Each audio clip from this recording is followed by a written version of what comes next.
सबसे पहले बादल जी आपकी टिप्पणी चाहता हूं मैं। ये जो एक नया अवसर है, उसे आप किस तरह से देखते हैं? एक दूसरा ये कि कांग्रेस क्या इस अवसर का फायदा उठाने की कुवत रखती है? क्या उसमें वो उत्साह, वो समझदारी इस अवसर को भुनाने की दिख रही है?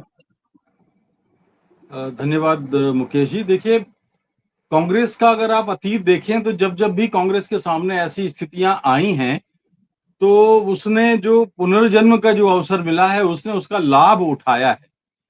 और मैं कह सकता हूं कि पिछले 10 वर्षों में जो जिस तरह से अपने दुर्बल होते आकार के अवसाद में कांग्रेस जी रही थी, उससे उभरने का एक बड़ा अवसर अब कांग्रेस के सामने है।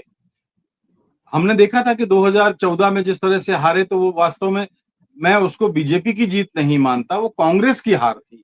और 2 साल तक 2000 मतलब 13 और 14 में जिस तरह से चुनाव होने तक कांग्रेस सरकार काम कर रही थी, वो एक ठिठकी हुई, झिझकी, झिझकती हुई सरकार थी, जो कोई परिणाम नहीं दे रही थी। और इसलिए स्वाभाविक तौर पर लोग चाहते थे कि 10 वर्ष के बाद अब एक दूसरी सरकार आए। लेकिन जो सरकार आई, उसने और भी बंटाढार कर दिया। तो 2019 के बाद लेकिन कांग्रेस का और भी नुकसान हुआ। और जब सब मैं मानता हूं कि ये 2017 में जब राहुल गांधी ने पार्टी अध्यक्ष पद की कमान संभाली, तो 3 राज्यों में तो उन्होंने विजय दिलाई।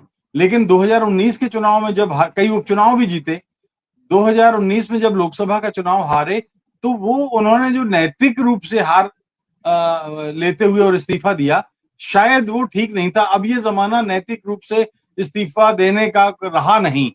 दरअसल अब वो बहुत पुराना हो गया। अब तो लोग किसी तरह से भी फेविकॉल लगा के पद पर अपने चिपके रहना चाहते हैं।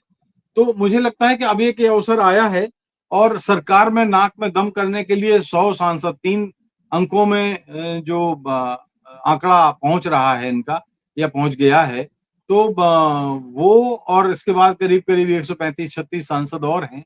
तो 200-250 सांसद काफी होते हैं अगर वो लोकसभा में बहुत गंभीर हैं। तो मुझे लगता है कि लगभग हर दल के पास जो इनके सहयोगी हैं, उनके पास बहुत अच्छे संसद के लिए वक्ता हैं और मुद्दे उठाने वाले जमीनी लोग हैं।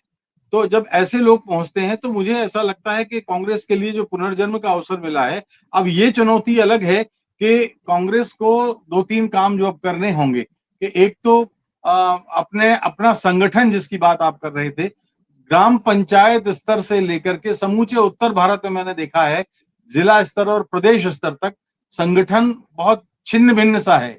बड़ी मात्रा में जो दल बदल हुआ है, ये उसका एक कारण है। तो उसको इनको ठीक करना पड़ेगा। और दूसरा ये है कि जो प्रतिपक्षी संगठन है, दल हैं साथ में, जो इंडिया गठबंधन में है, उनको एक ऐसे छाते के तले उनको रखना पड़ेगा, क्योंकि 100 दल 100 सांसद वाली पार्टी तो यही अकेली है। तो जाहिर सी बात है, अब सारे दलों को कांग्रेस के छाते के तले आना है। तो उन दलों के भीतर लगातार विश्वास की निरंतरता, कंसिस्टेंसी होनी चाहिए। ममता बनर्जी को कैसे बनाएंगे, वो एक सवाल है। तो अभी हम इस पे आगे चर्चा करेंगे। जी। सत्य हिंदी का ऐप डाउनलोड करें गूगल प्ले स्टोर पर।